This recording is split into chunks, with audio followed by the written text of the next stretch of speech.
the Evolution Security Podcast.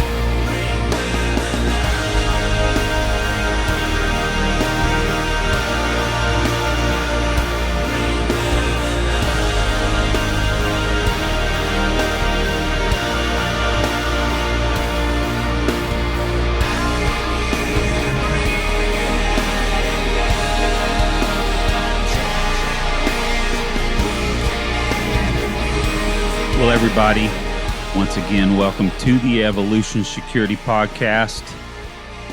It is exciting to be here, as always, with my twin bro, Eric. I thank God for my brother, Eric, asking me to come on this journey of evolution security and the blessings that we've gotten from it, the knowledge, the friendship, the just everything that comes along with an endeavor like this. I never expected even a quarter of what has happened. So, Eric, thanks again for that, bringing me along. And we thank the listeners for supporting us and our friends in the industry. So, as I'm saying that, please go out and review and rate our podcasts on iTunes and listen notes. We would really appreciate it. And make sure you share with your friends and family, because we are for sure that there's some great information that helps people protect themselves and live a richer life. Now, that said, bro, how are you doing? And I'm doing great. Frankly, man, I'm getting ready for another work trip. You may have realized that I've been on the road quite a bit, so I got another trip starting tomorrow. And speaking of which, man, when I had that cold, I think I had it a little bit on the last show. I'm over the cold now, but man, I still got this scratchy voice. So, folks, forgive me out there. And Aaron, I'm gonna digress a second and just tell you you're very welcome. You know, when I've been thinking about doing a podcast based on these subjects. I would put, if I had to put a number on it, 2 years before I decided that I'm like, man, I'm going to make this happen. And frankly, at that point, I'm like, I can't think of a better person to invite in this journey with me. So I'm very grateful that you've been, along with this, along on this journey with me, man. So certain. And of course, Brian too, he's no longer active in the show, but he is active in the background. So yeah, it's been awesome. And Aaron, as you were sitting there, essentially being thankful, for both the show and both the venture of EvoSec, is that, yeah, the networking has to be the coolest part. The people that we meet and the people that support us, it's just amazing. So yeah, I pinch myself all the time saying, hey, this stuff is really helping us out. And again, we say that all the time. We were selfish when we started this. We knew that we would benefit from it and we would get better at the things that are important around self-protection. And that is and most bring assuredly. bring our listeners right along. Yeah, because Aaron, you also said something that I keyed in on. You said, we know that there's information on this show that's important for other individuals on this path. You know how we know? Because the majority of the information is coming from the world's best experts, not us. It's coming from the world's best experts in these fields. So that's how we know. Yep. So exactly. Good interjection there, buddy. So, Eric, we have another Gear and Mindset episode here, and unfortunately, what we're going to delve into regarding mindset this episode is not a happy story. Right.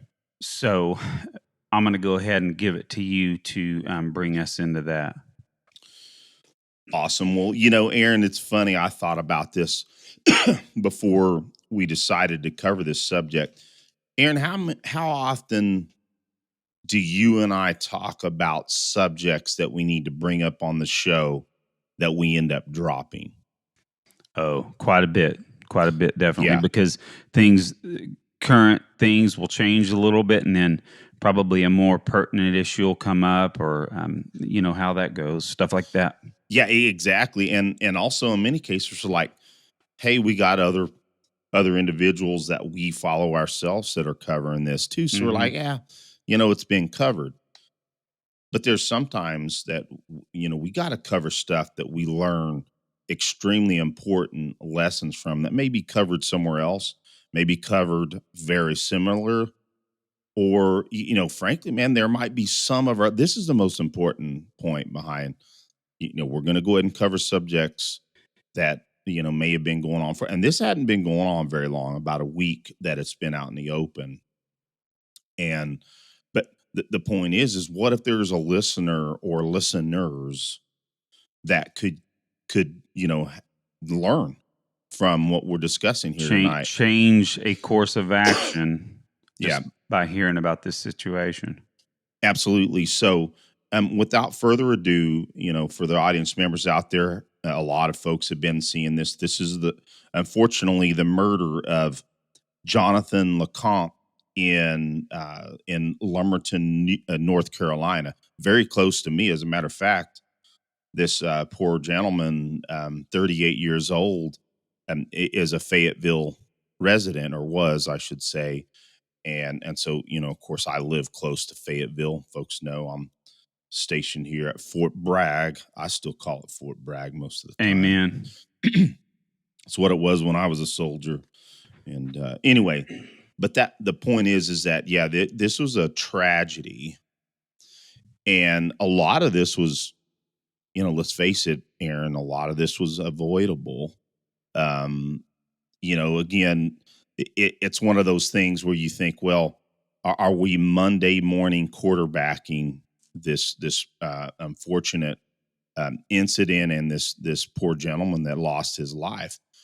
Well, there might be an aspect of that, but the real point is that we got to learn from these things, because Aaron, there is a legal component to this, and there's absolutely a tactical, or what I'm going to say is a shooting skill slash fighting mindset problem, from this. So anyway, excuse me, folks, going to the Fayetteville Observer. The title: Video shows Fayetteville man killed after attempting to stop a carjacking. Is written by F.T. Norton, again, of the Fayetteville Observer, and this was published April 17th of 2024. Video of a Fayetteville man killed after attempting to stop a Lumberton carjacking last month was shared to social media in recent weeks and shows the victim fired at least 4 shots at the culprit before being intentionally struck by his own stolen pickup truck. And I'll say, Aaron, how I learned about this was my wife sent me a video off of Facebook, of all places.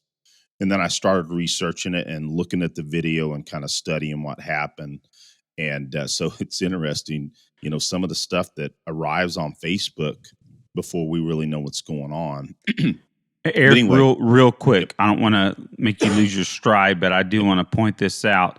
They're referring to a carjacking, but was it not just stealing that vehicle? There was no person. Yes, Aaron. But this story kind of clarifies some of that, because Okay, go for it. I think a lot of folks don't fully understand. And no, that's okay.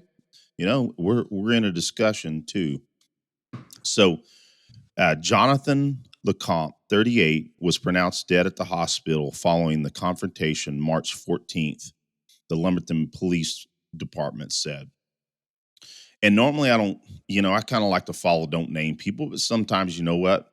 So the perp's name, or the murderer, I should say, is Ricky Alex Driggers, was 28, or is 28, of Lumberton, is charged with first-degree murder, larceny of a motor vehicle, felony fleeing to elude arrest, and 2 counts of attempted common law robbery. According to police, a 911 caller reported their vehicle had been carjacked from the 4100 block of West 5th Street in Lumberton about 10:30 a.m. So somebody had their carjacked, before this incident. While officers were en route to the initial call, additional information was received that the suspect was involved in a hit and run in the parking lot of Go Gas at 2605 West 5th Street. So he had carjacked some individuals, one or two individuals, and he drove that car off, and he was in an accident, a hit and run. Police said the second vehicle was Lecomp's. Pardon me, Aaron. I didn't read this. So he was trying to carjack a second vehicle in front of McDonald's. And I agree with you, Aaron. I don't know that terminology is correct. To me, it was theft, if you look at it correctly, in my opinion. Police said the second vehicle was Lecomp's, and the video shows it to be a work truck loaded with a ladder and other construction type gear. And by the way, we'll put a video of this. It is unfortunately a gruesome video, but if people want to learn from it, we'll have it posted.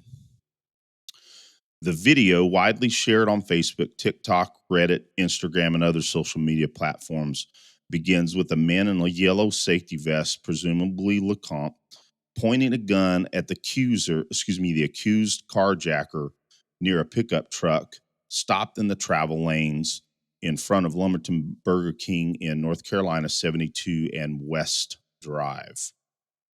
Though it is inches from his face, the carjacker ignores the gun and moves to get into the truck. That's important. He ignored the gun. Like Tom Givens always talks about, your gun may not impress the perp, right? Yeah, or the attacker. It's not the first time he's had one pointed at him, probably. Yep. So, anyway, so the carjacker ignores the gun and moves to get into the pickup truck when Lecomte fires one shot at him. The carjacker continues into the driver's seat as Lecomte, within arm's reach of the driver's door, fires three more shots at the door before the carjacker quickly backs up. And Aaron, we're going to talk more about, the shooting problem here in a minute. Unfortunately, this gentleman completely missed. That I don't think he hit him at all. The person's filming the person filming points the camera back towards Lecomte and another man in the road who begins to run towards a grassy area as bystanders yell at them to get out of the way. The truck then reappears on the screen and speeds onto the grass, striking Lecomte as he attempts to escape. And I don't think there's any reason to continue the story. Bottom line is that, he was ran over and he was murdered. And again, we're going to talk more detail about that actual, that moment in time, because there's, again, some very important lessons. But Aaron, I would submit to you, number one, I'm going to caveat all this discussion is Aaron and I are not lawyers, and we are not giving any kind of legal advice or legal commentary from being a professional lawyer or in this field. But Aaron, I argue this all the time with folks. There's a lot of things about law that's decently easy to understand with a little bit of analysis. I think that on that point, justification of self-defense is usually fairly easy to understand how the law is going to apply in the situation. So yeah, and we also might add that it can be cut and dry, and you still go to jail. So we can sit here and talk about what we believe was either legal or illegal, and a jury could have seen it completely different. It is the point. So this is our analysis, and I'm just going to make this point. First and foremost, when I first saw it, Aaron, is I just saw it as unfortunately Lecomte was shooting at this gentleman or this thug over property. Yeah. Which, general property is not typically something that you want to shoot somebody over, because, you're in legal jeopardy in most cases. And of course there are exceptions, and it also depends on the jurisdiction. Oh yeah. and I'm actually going to hit fairly hard on some of the jurisdiction or the North Carolina statute. So, Aaron, I mean, I'll just ask you, when you first saw it, did it scream to you, "Hey, was this legal or not?" I'm just curious what you thought at first. Oh, it to me, I didn't even have a concern when I first saw it. I didn't have any concern about whether it was legal or not. My first reaction is just get the hell away. Yeah. Let them take your work truck. Yep. I mean, that was my first situation. I mean, my first, reaction. I hadn't even got to the legal aspect of it yet. Yeah, and I went through those thoughts as well, Aaron. I was just curious if you thought about the legal aspect. But here's the thing: just like you said, and this is a point behind a lot of this, is in most cases, property is not worth either losing your life over or unfortunately going to jail over it. Mm-hmm. You know, all of it can be recovered. Your life can't be recovered. You know, and in many cases, insurance is going to cover it anyway, which it would have in this case. Mm-hmm. You know, as a work truck, a Department of Transportation vehicle. You know, it's to my knowledge, a North Carolina state vehicle. You know, so, but Aaron, and so to my point about the legal side of this is, I was thinking of it in that aspect too, and I thought, you know what? It's been a while since I went over to Andrew Bronca's Law of Self Defense, and I'm a member of his. And it's a minor membership. I don't have the highest membership, but I can go over there and get commentary from him that he only allows people that pay a minor fee. I think it's like 33 cents a day. It's worth it. And man, I need to spend a lot more time over. That's the other lesson I learned from this is, why am I not on his website weekly, at least once a week, and looking at stories? Because remember, we talk about this time and time and time again. When we have read or saw something, in many cases, it is a mental map that's developing in our brain, and it may very well keep us from committing, a crime that otherwise we would have thought we were in the right.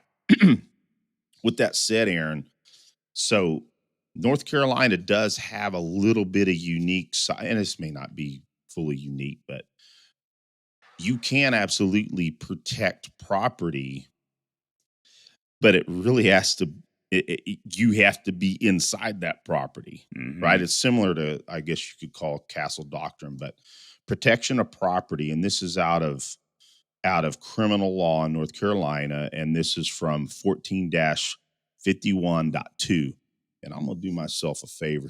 I had to go borrow some of my wife's reading glasses because I got a new pair of contacts, and I can't read as well until they get older. It's hilarious. So, protection of property or home, workplace, and motor vehicle protection.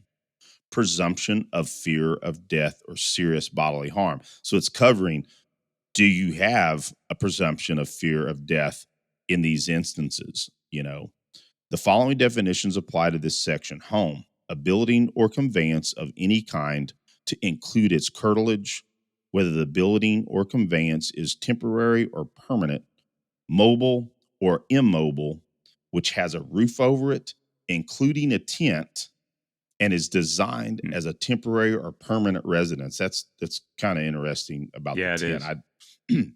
So 2, law enforcement officer, any person employed or appointed as a full-time, part-time, or auxiliary law enforcement officer, correctional officer, probation officer, post-release supervisor officer, or parole officer. I just should have said law enforcement.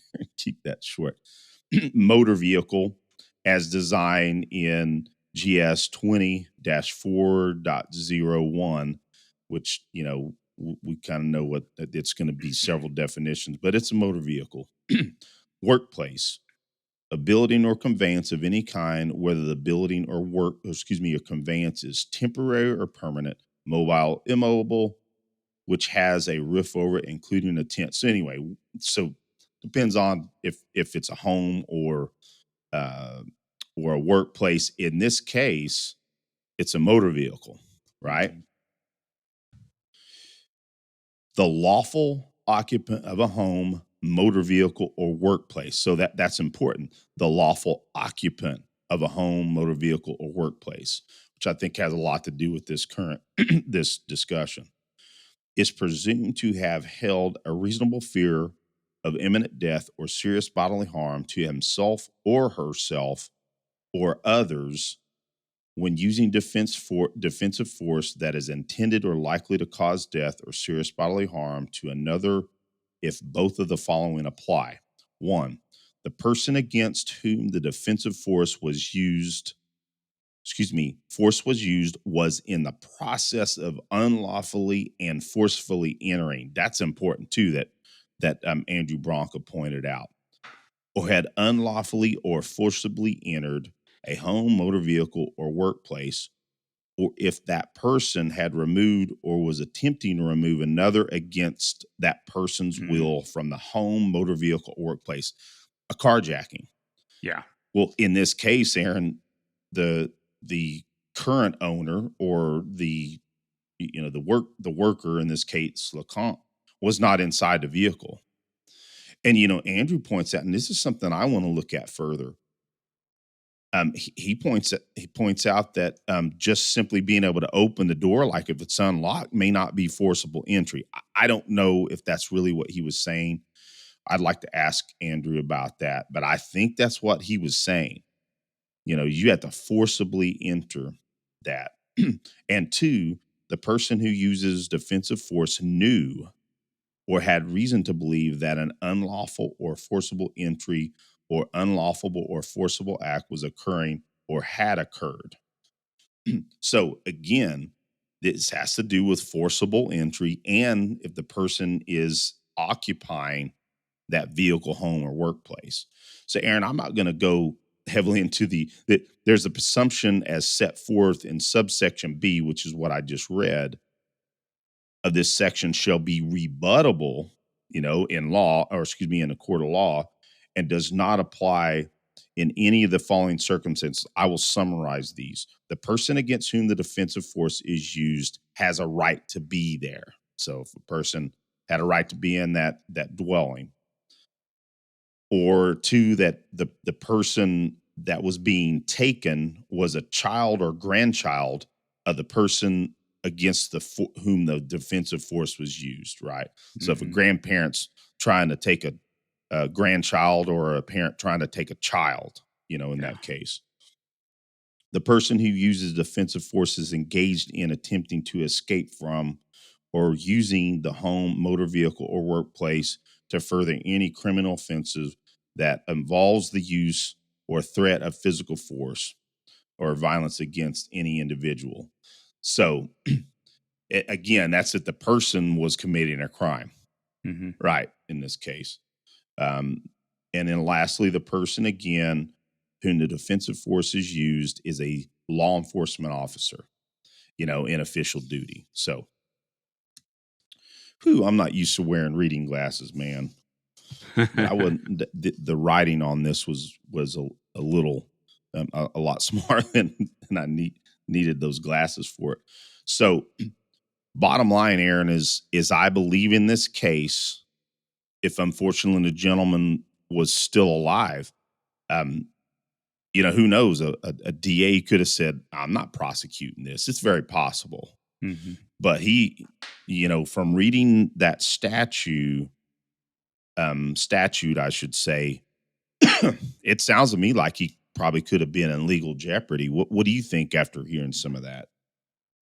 In situations and incidences like this, that the justification for lethal force can come and go multiple times.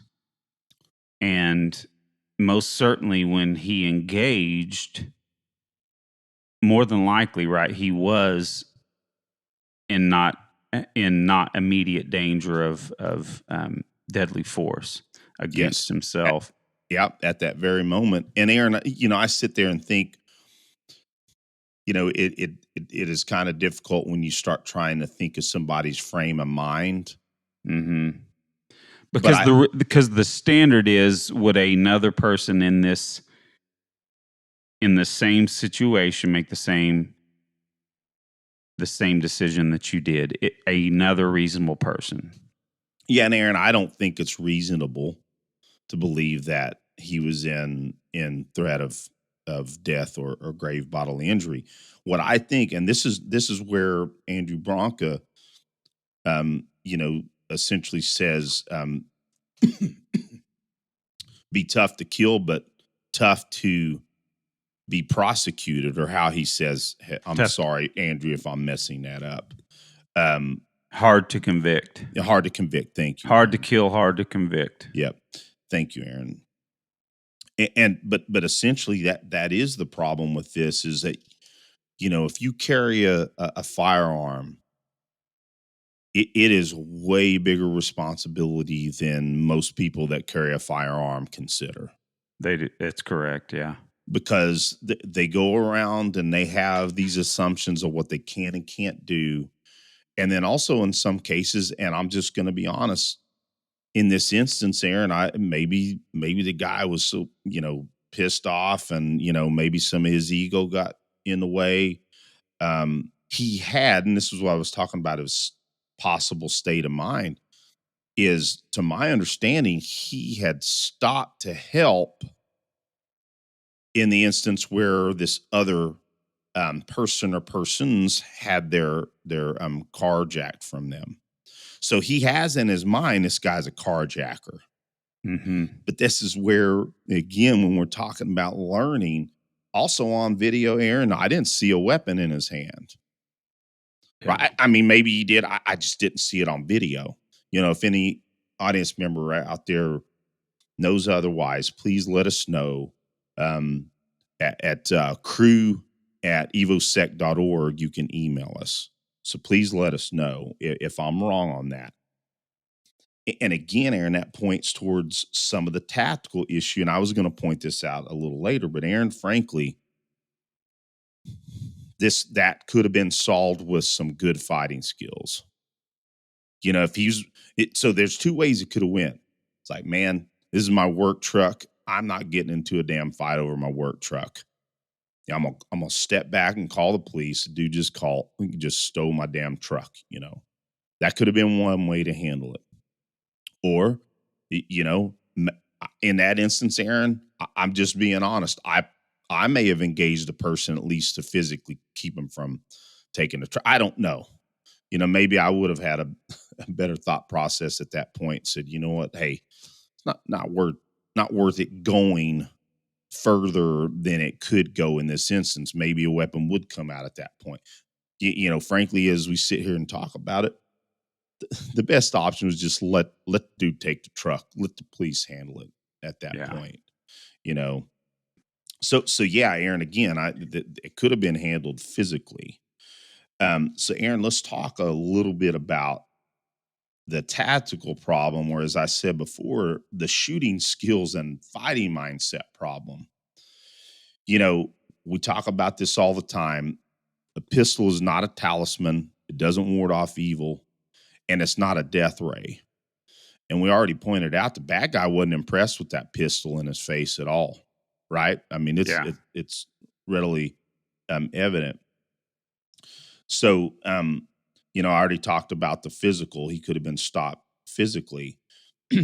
Aaron, this was an extremely easy shooting problem.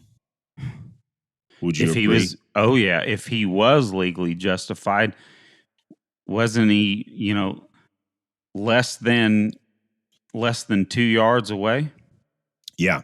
4 feet, 3 feet or so. And Aaron, you made the point that I was going to point out, is that this is in the case that if it was legally justified. We're not saying it was. So now we're going into if it was, hypothetically, the other issues. Yeah. So it was a very easy shooting problem with a little bit of training. A person could put hits. You can argue, man, this could have been stopped at a number 3 without even being on sights. I think it was still responsible, to at least a decent extension with a good index, but, could have been solved with the number 3 firing position. So Aaron, he had 4 misses at that distance. And there was 2 thoughts I had. It's very possible that the first shot was like he was trying to warn him, Mm-hmm. and maybe the other were too, but what I see, and it can be the sound. The sound can be deceiving because the video's, further off. The time that it takes for the sound of the shot to travel to the camera can cause some issues there. But the other aspect is, if he was intending him, and I can kind of do this on video, is it looked to me like he was like trying to poke the gun as he fired, and again, it just points towards he likely had zero training. Unfortunately, we're not beating this gentleman up. We're trying to make the point of how important it is, if you carry, you need to train. But I also saw, Aaron, that you can see from that distance, Aaron, you can see the frame of the pistol between his 2 hands. Like, I mean, you can see a gap, this big between where his support hand was holding it. I mean, I don't know where he was holding the pistol I can't tell. But how we say we don't want that light, Yeah. but, we want to make sure that we're covering the back end of the pistol and completely encircling that to get proper grip. But anyway, that isn't necessarily a major point to make. Yes. You can hold a pistol crappy as hell, but as long as you're doing the proper thing with the trigger, you're still going to hit at that point. So here's the other thing, Aaron, that I noticed on video is after the perp drove off, unfortunately, Mr. Lecomte, he thought the fight was over. He completely went into, he was not aware of anything around him. As a matter of fact, Aaron, if he would have been aware and looking at the perpetrator, he would have noticed he was starting to drive towards him. He could have had a lot better reaction time. But he thought the fight was over, but you would agree the bad guy didn't think the fight was over. Mm-mm. He was going back to punish this man. Yeah. At this point, that I understand, and I don't want to speak out of line. I believe that this punk was already, a criminal. Obviously, he's carjacking beforehand. He committed crimes beforehand. But anyway, again, Mr. Lecomte simply started walking, not even looking at the truck. It could be, we know that in that very instance, people can be in this, they can be myopic, all the issues that happen in a fight like that, that could have been a factor. But again, training and proper mindset development can help with that. But again, he was not aware. Aaron, if he was aware, and I would argue also, this is unfortunate, if he had a modicum of fitness, let's say he could have ran just a little faster, possibly could he gotten out of the way. I didn't know if I was going to point that out or not, but Aaron, it's the truth. Had he known, had he been able to move faster, maybe he could still be alive. But, those are just a few of the things, Aaron, I was thinking about. What are your thoughts on some of it too? Well, really the only thing I feel I'd like to add is I wonder if he didn't mean to just scare him by shooting around him. I'll be frank. How can someone miss without even, like you said, just having a slightly extended, index on the guy? So that's why I question if he wasn't really wanting to use lethal force, but wanting to stop the situation with 4 warning shots around the guy in the truck. Oh, Aaron, absolutely. You mentioned that. I have had that thought as well. Maybe it was that he, and again, Aaron, we talk about the legal issue with that too.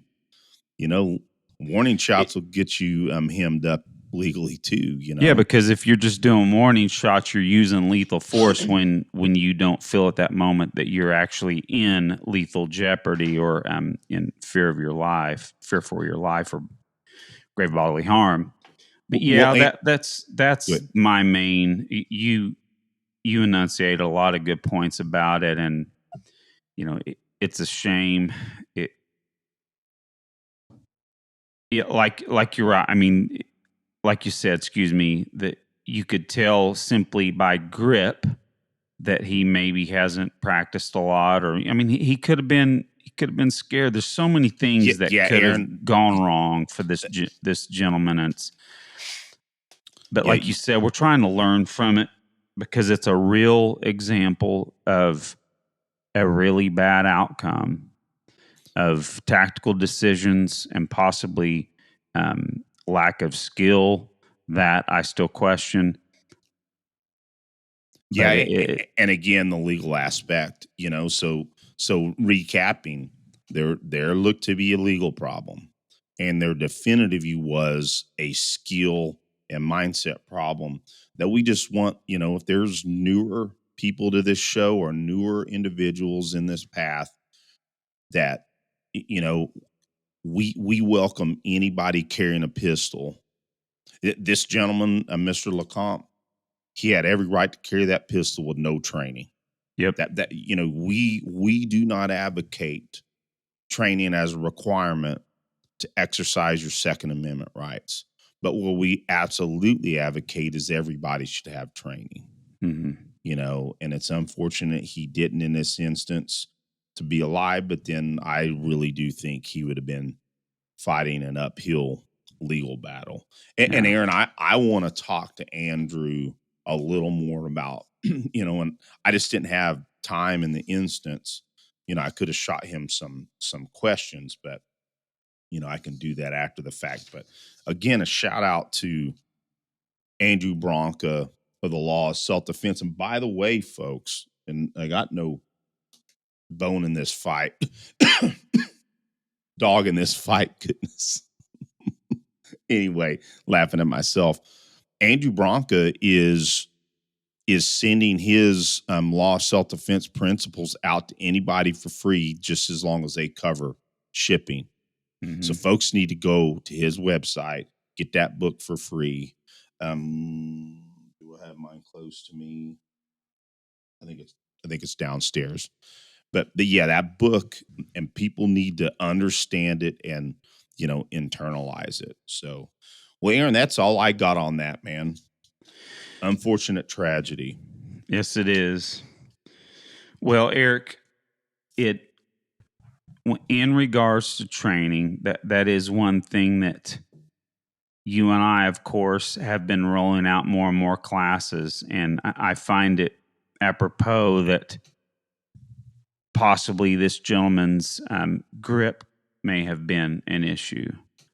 I did just want to say that I do have a couple of classes coming up, and one of them actually is a 4-hour deep dive into pistol grip and stance. Because Awesome. to me, and FYI, so you can find that on Eventbrite, that is June 22nd. And again, it's a 4-hour class focusing on grip and stance, because a lot of, I mean, you can look at it multiple ways, but you can have trigger error, gross trigger error, and you can negate a lot of that trigger error with a proper grip. Absolutely. Especially at practical shooting distances. So that's something I'm going to start offering fairly often, I hope, throughout the year. And we're also going to start offering classes that are similar to that. We've got some ideas coming out, but I did want to mention that one. And then I actually have another class, which is our follow-up to our Defensive Pistol 1 class. I'm teaching the Defensive Pistol 2 class on June 1st. And that is an 8-hour class that's a pretty, that's in pretty detailed of more advanced. Some people may call it advanced techniques, but I would call it more intermediate Sure. techniques, where you've addressed the main shooting problems and then gone into some outliers. But I believe that's going to be a good class. Those are all here in the Tulsa area, and I'll be announcing a few more that I'm putting on the books too. Well, and Aaron, as you and I have been discussing, I haven't been able to do a lot of classes up here recently because I was starting to work with the range that I belong to.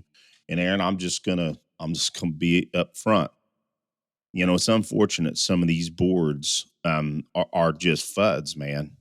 Mm-hmm. You know, when they found out that I was doing classes for profit, they wanted to shut me down. You know, which I gave them my packet, Aaron. You know, and I was starting to schedule. And frankly, Aaron, I think it was one person. I think I know who it is. You know, we just have individuals like that you know, they look at what we offer, and I'm just going to lay it out. Um, either this gentleman is doesn't think I'm qualified, or is just jealous himself of you know, maybe he wants to, and maybe that's wrong, but you just feel like that in some cases. But yeah, so with that said, the property that I've been teaching classes at here, I have access to that property. So I'm working some dates out right now for both July and September.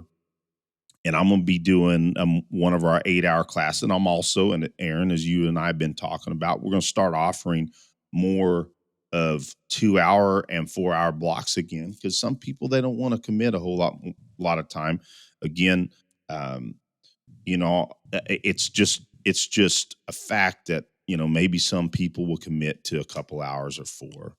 And so I'm going to be doing some retention shooting, of course, using primarily straight from Craig Douglas, his ShivWorks number 2 position firing with his permission, which we have. I'm going to be rolling out some shorter classes using that type of shooting as well. So more to follow. Well, and on this, on the class discussion, I actually have an all ladies class this Saturday. I'm not sure when this is going to drop this show. I'll have to look at our schedules and getting this out, but probably by the time this airs, it might be too late to go. But I'm real stoked about the response I got to that ladies class, bro. It's there's more students than I actually wanted to have. So I'm bringing on an assistant instructor to help me manage that many people. Aaron, And who's again, helping you, if you don't mind me asking, if you want to say over the air? Oh, I'd rather not. Okay. But at the same time, it's going to be a great event, and you know, more than anything, one thing that I've gotten some commentary, some feedback on that females like learning from me. And there are instructors out there that aren't that great at teaching women. A lot of the time, women are intimidated by firearms. You know, firearms, frankly, it's not easy to figure out that the demographic is mainly male. But then there's women, especially. That's another thing we got to bring up,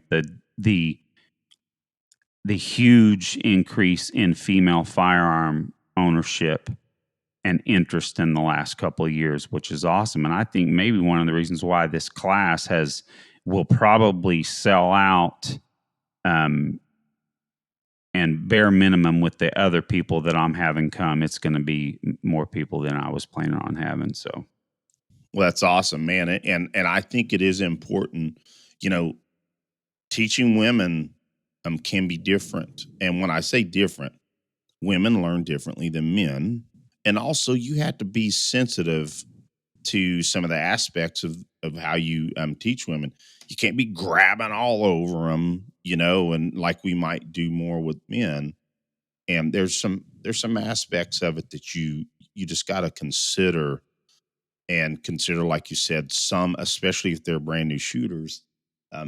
There's some areas where, we've learned from some of our female instructor colleagues, and also women that we work with at the gyms that we train at too, Mm-hmm.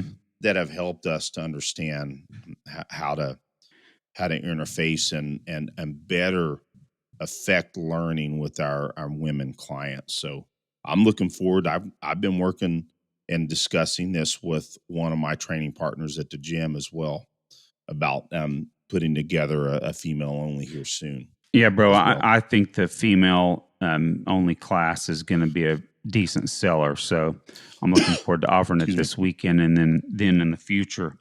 Well, bro, and I can't go forward without saying I wouldn't have a place to have those classes if it wasn't for our sponsored training ground. Just want to shout out to Matt and Krista at Training Ground. Thank you so much. Awesome people and such awesome support. I just wish I was there with you full time.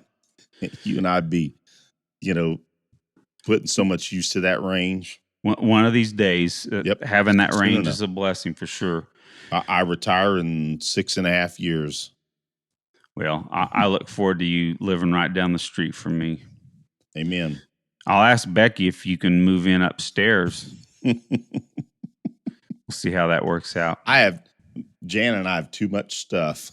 That will be cool, though, for a time.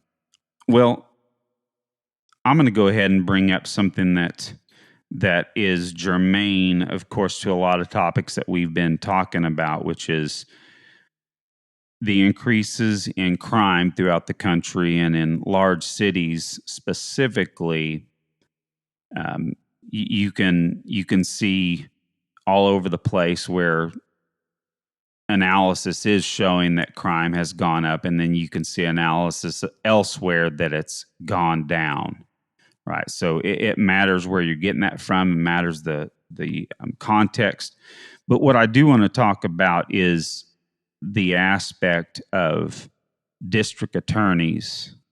And this is really nothing new, that there have been jurisdictions, politicians, and especially DAs that have been soft on crime. Now, but this is a real specific situation. So what I'm wanting to get into here is, now, sometimes when you bring this person's name up, there's going to be people that are going to automatically jump up and say it's some right-wing conspiracy or something like that. Like Top 246. Yeah, I'm talking about George Soros, who is a real individual. We're not talking about chupacabra, chemtrails, or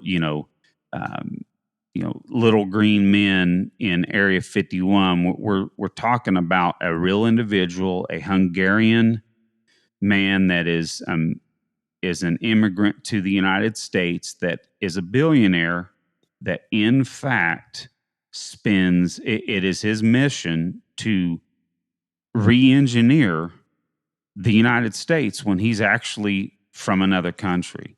So that's a story for and another essentially destroy the Constitution. Mm-hmm.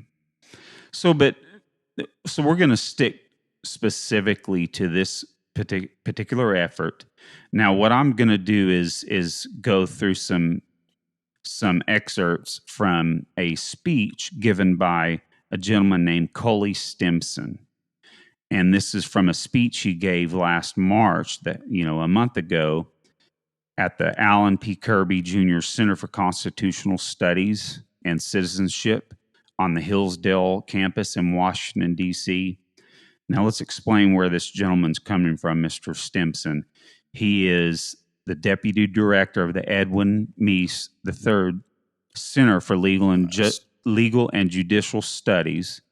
He received his Juris Doctorate from the George Mason University School of Law, and he served in the Navy Judge Advocate General's Corps for 30 years.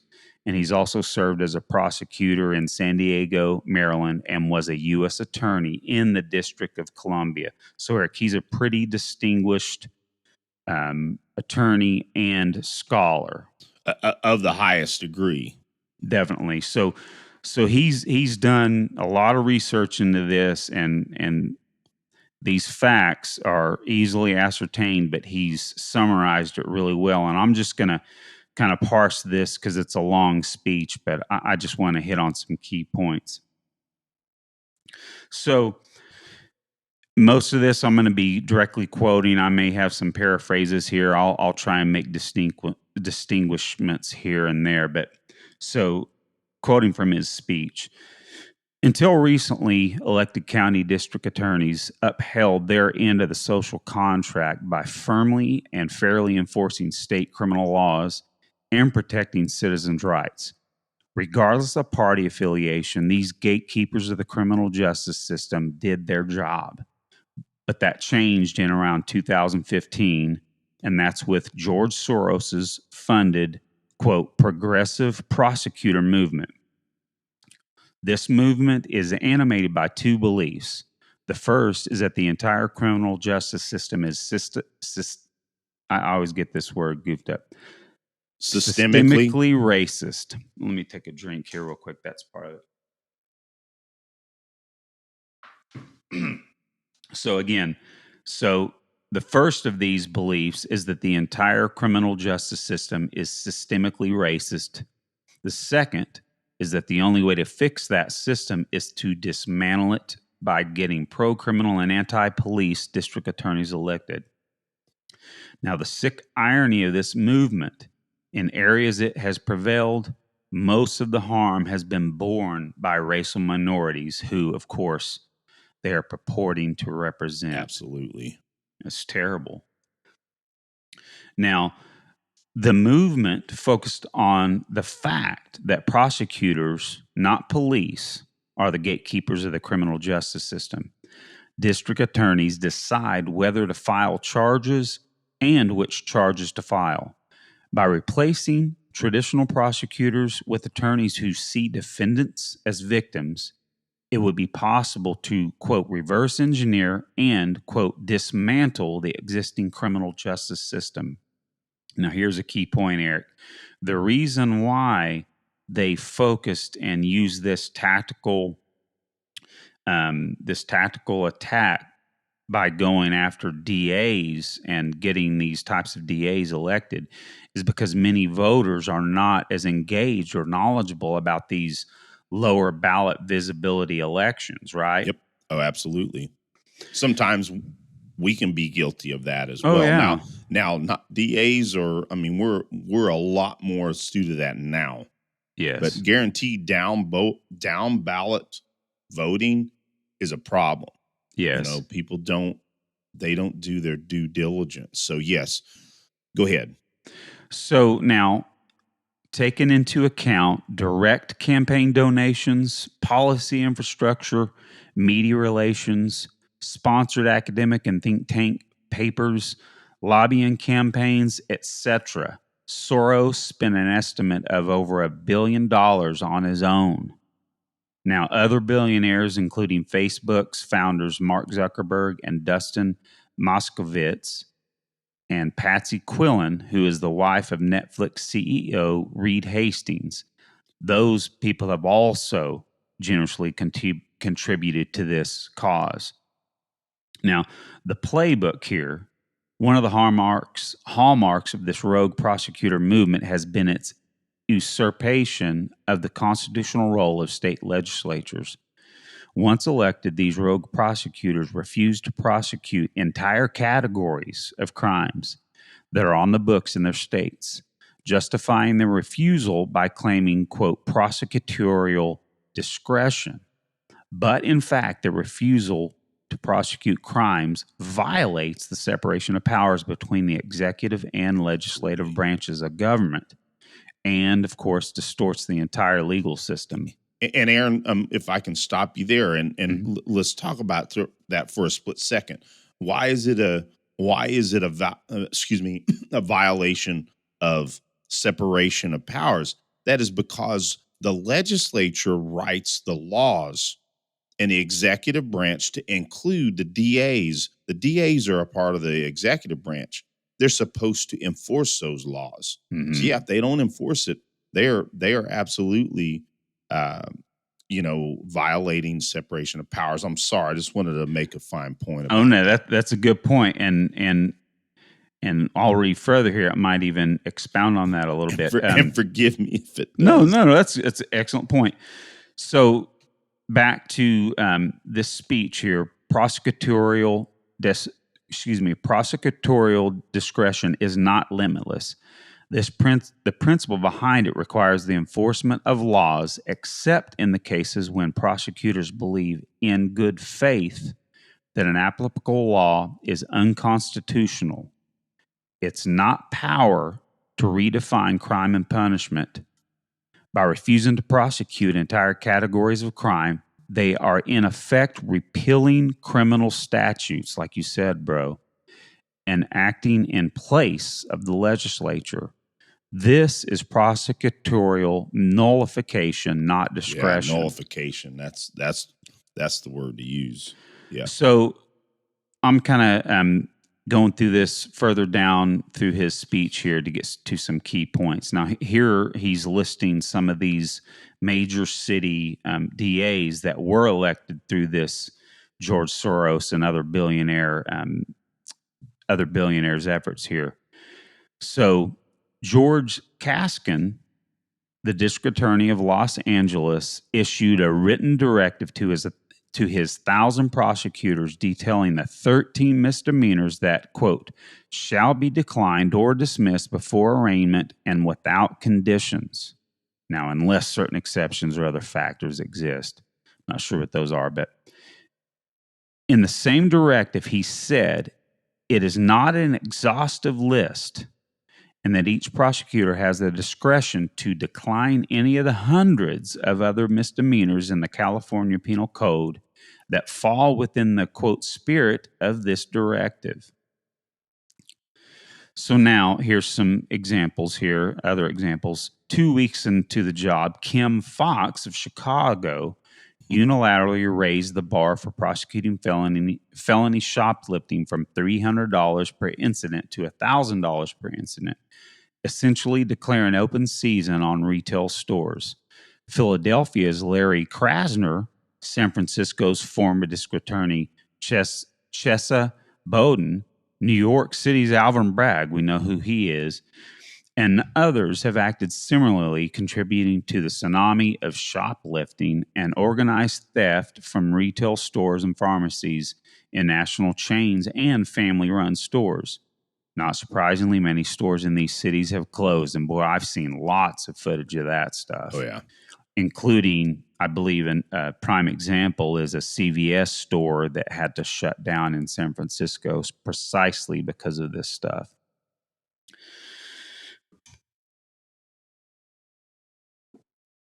Sorry, getting another drink here. Krasner was elected to office in Philadelphia in 2018 with the help of $1.7 million from these Soros-funded groups. The first day in office, listen to this, Eric, he fired 31 experienced violent crimes prosecutors, referring to them as ticks.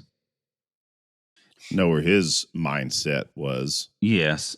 So in addition to not prosecuting misdemeanors, rogue prosecutors often, this is a key, often reduce felonies to misdemeanors and limit the number of charges a prosecutor can bring in a case to one, even though the suspect may have committed multiple offenses. And of course, this is well known. The fact that most of these prosecutors have basically asked their attorneys underneath them to not require cash bail. Now, of course, there are predictable results. If you reduce the risk to criminals, you increase crime, right? Yep. Now, I'm going to do my best to round these numbers off because as an accountant, I know how to present numbers, and if you present too many exact figures, people's people's brains start to check out. I love to read the exact figures. I know you do. Okay, so in these again predictable results. Back to the speech. Crime rates have exploded in the cities that have elected rogue prosecutors. In the 5 years before 2018, when Larry Krasner was elected in Philadelphia, there was an average of 270 homicides per year. Since 2018, there's been an average of over 450 per year, of which 83% of the victims were black. Non-fatal shootings have risen from an average of 1,000 to about 1,600 per year. Aggravated assault while armed with a handgun went from 2,200 to over 3,200 the prior year. Per year to over 3,000. Now, retail thefts went from approximately 7,400 to over 9,000 per year. And auto theft went from 5,700 accounts to 8,700 per year. I mean, those are pretty big numbers and pretty easily found too if you look into the crime stats. But now in Chicago, in the last 6 years before Kim Foxx became state's attorney general for Cook County, state's attorney for Cook County in 2017, there were an average of 500 homicides per year. That number rose to 660 in her first year, and through 2022, it averaged almost 600 per year, with over 75% of the victims, unfortunately, being black. And Aaron, if I can stop you there, and I don't have any story behind this right now, and we can talk about it later, but Chicagoans are starting to say enough is enough. Yep. You know, there's a lot of evidence out there right now saying that, you know, what they've been promised by these specific politicians has not happened, and they're tired of it. Well, bro, you're speaking prophetically. So listen to this, right? So there is some good news, because it looks like a lot of these people, these prosecutors, have actually received some accountability at the ballot box. For instance, voters in Baltimore and San Francisco have ousted the prosecutors Marilyn Mosby and Chesa Bowden. I remember that. Yep. And Kim Gardner of St. Louis and Rachel Rollins of Boston both had to resign. Yep. Now, George Kaskin from Los Angeles, he's barely survived 2 recall petitions.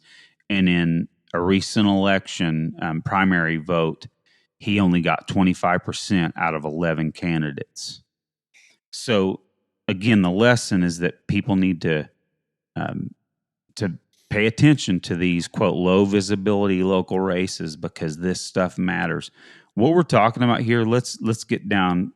Let's really put the fine point on this.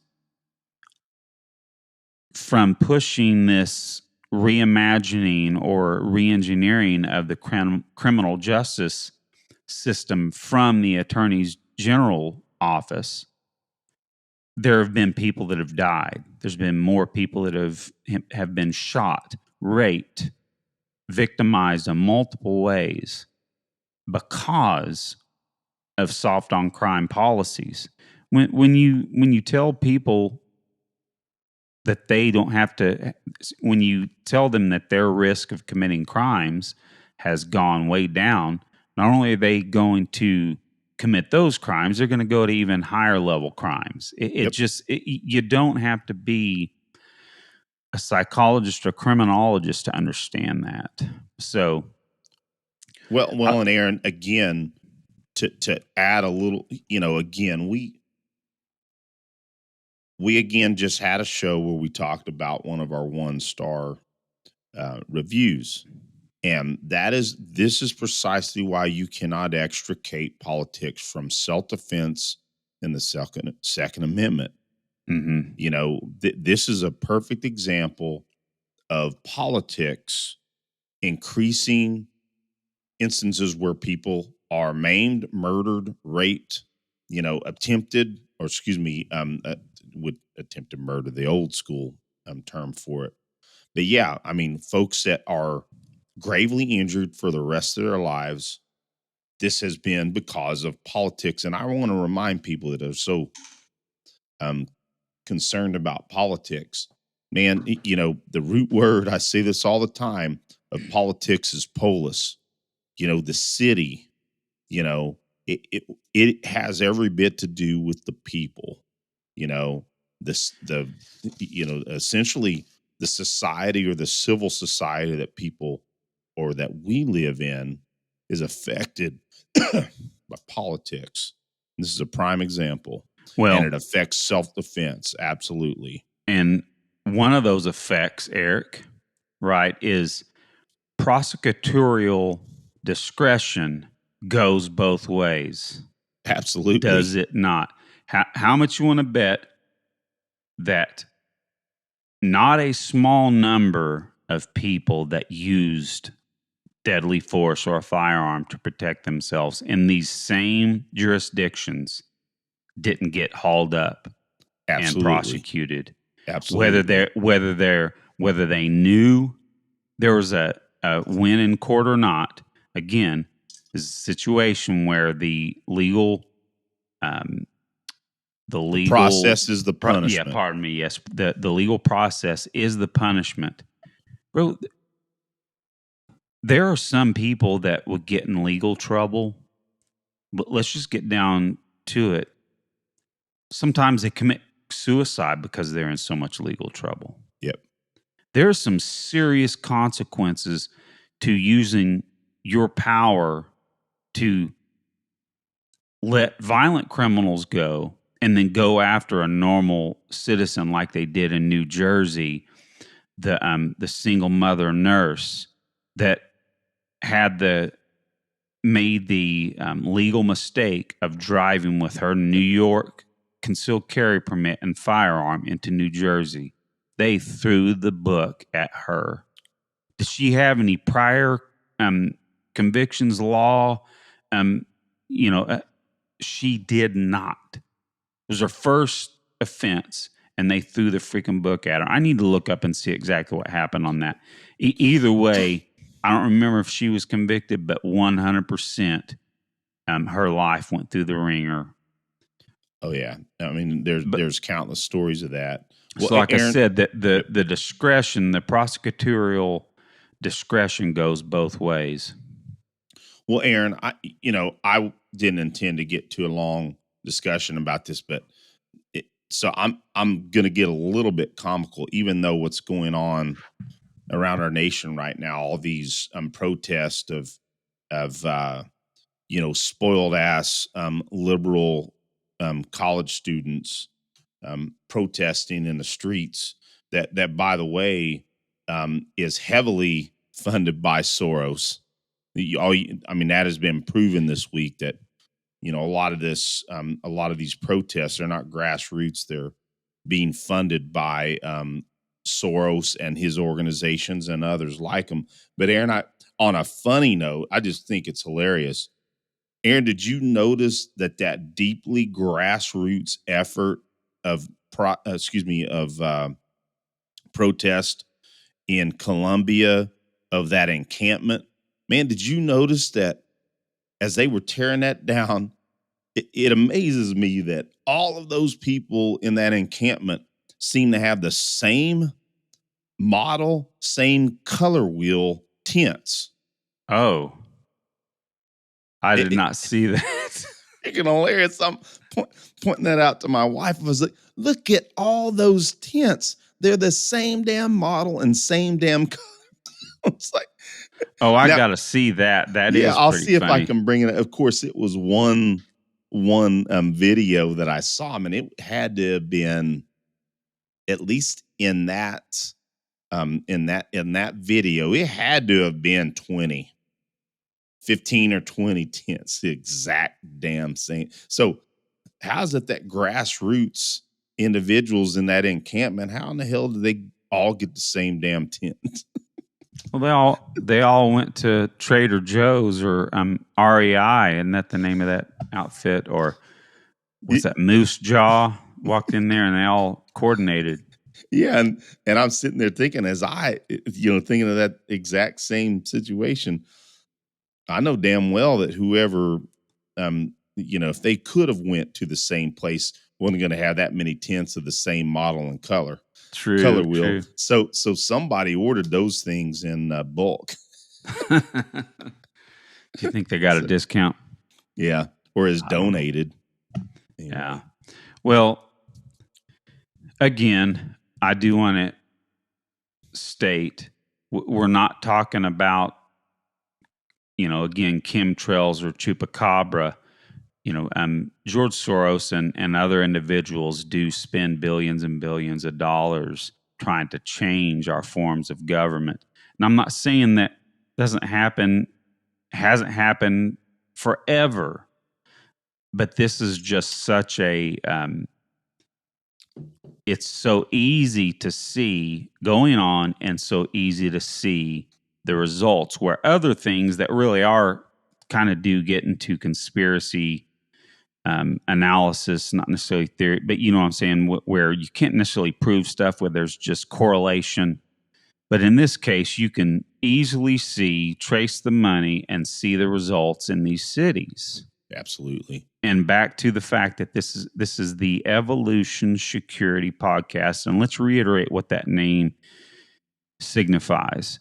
It signifies that you and I, our audience, we're always evolving in our knowledge of self-defense, in our knowledge of everything around us, but in our knowledge of the way the world is working.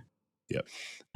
Every time we learn something new, we have to step back from an intellectual standpoint and try to be objective and understand that this isn't I'm not saying this is the only time that something like this has happened. But again, it's just so stark.